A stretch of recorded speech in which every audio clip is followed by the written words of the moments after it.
नमस्कार मित्रांनो, मी आहे ROV आणि आपण आज पाहणार आहोत कोकणात भात लावणी कशी केली जाते। पेरणी केल्यानंतर साधारणपणे 2 ते 3 आठवड्याच्या कालावधीनंतर शेतात पेरणी केलेल्या भाताचे रोप उगवतात। त्याला आमच्या कोकणात तरवा असे बोलतात। हा तरवा काढण्यासाठी लाकडी स्टूल म्हणजेच पाट याचा वापर बसण्यासाठी करून रोपे काढली जातात आणि त्याची पेंडी म्हणजेच मूठ बनवली जाते आणि नंतर ती रोपे जमिनीवर लावण्यासाठी नांगराने नांगरून त्या जमिनीवर चिखल तयार केला जातो।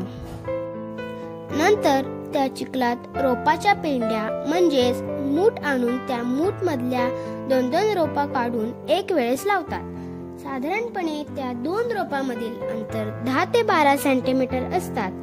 हे जी रोप लावतात त्याला भाताची लावणी असे म्हणतात। तुम्हाला अजून कोकणातील वेगवेगळ्या गोष्टीची माहिती घेण्यासाठी द एक्सप्लोरिंग ROV या माझ्या YouTube चॅनलला व्हिजिट करावं लागेल आणि सबस्क्राईब पण करावं लागेल।